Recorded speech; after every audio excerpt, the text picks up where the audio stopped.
আন্দোলনরত শিক্ষার্থীদের দাবি ছিল একটি এবং আরে কি হইলো? ভিডিও চলতেছে না কেন? যাই দেখি তো কি হইলো। আরে আপু কি হইছে? নেট চলে গেছে। তুই এটা রুমের কি অবস্থা করছিস? আম্মু একটু আগেই রুম পরিষ্কার করছে, যদি এই অবস্থা দেখে তো একটা মাইরও নিচে পড়বে না। আম্মু দেখার আগে তাড়াতাড়ি এগুলো পরিষ্কার কর। ঘুমও আসতেছে না।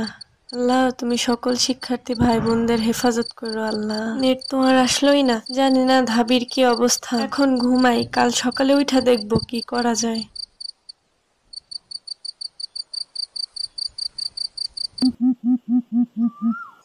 নেট তো এখনো আসে নাই, নেট আলাকে ফোন দিতে হবে। আসসালামু আলাইকুম ভাইয়া, কালকে রাত থেকে আমার বাসায় নেট নাই, কি সমস্যা হয়েছে? কেন আপনি জানেন না সরকার থেকে যে নেট বন্ধ করে দিছে? ও আমি তো জানি না, নেট আসবে কবে? তা বলতে পারবো না। আচ্ছা ঠিক আছে। ভালোই লাগতেছে না, বাসায় নেট নাই, দেশের কি অবস্থা কে জানে। তোরা জানিস কালকে সারা রাত আমি ঘুমাইতে পারি নাই। তো যা দেখি ব্রেকিং নিউজ টিভিতে কি দিছে। আরে টিভি চ্যানেলে কোনো নিউজ নাই, শুধু তথ্যমন্ত্রী বলতেছে যে দুর্বৃত্তদের আগুন দেওয়ার কারণে নেট বন্ধ।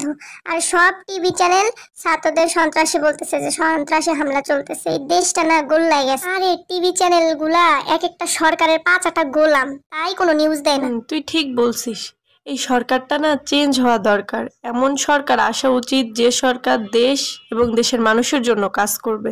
হইছে, এই সরকারের চুরি করতেই সময় নিয়ে আবার দেশ আর দেশের মানুষ নিয়ে কাজ করবে। হাসি পাইতাছে তোর কথা শুনে। আমার মনে হয় সরকার টিকতে পারবে না। অন্যায়ভাবে অনেক ছাত্রদের উপর গুলি করছে, অনেকে মারা গেছে। এত সহজে ছাত্ররা ছাইড়া দিবে না।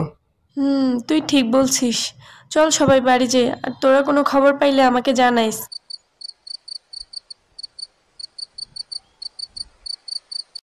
ধুর, আজকেও নেট আসে নাই। আল্লাহই জানে কখন নেট আসবে।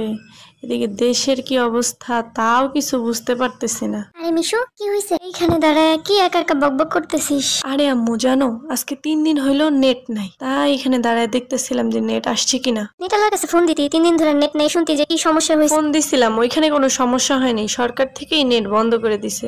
জানো না ছাত্র আন্দোলন চলতেছে, এগুলো সবাই দেখতেছে, ওদের সমস্যা হইতেছে, তাই আর কি নেট বন্ধ করে দিছে, যাতে মানুষ কোনো কিছু দেখতে না পারে।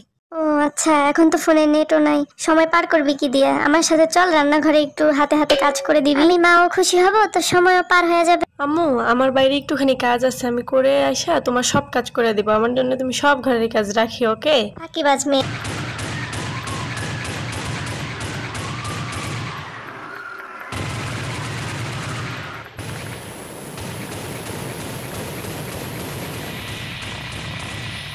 আম্মু তুমি দেখছো কি সুন্দর প্লেন? আমি বড় হয়ে প্লেনে চড়বো। তুমি বড় হয়ে পাইলট হবে আম্মু। পাইলট কি আম্মু? যারা প্লেন চালায় তাদের পাইলট বলে আম্মু।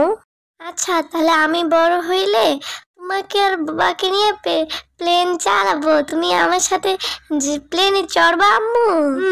আমি আর তোমার বাবা অবশ্যই চড়বো। আচ্ছা তাহলে আমি বড় হইলে তোমাকে আর বাবাকে নিয়ে প্লেন চালাবো, তুমি আমার সাথে প্লেনে চড়বা আম্মু?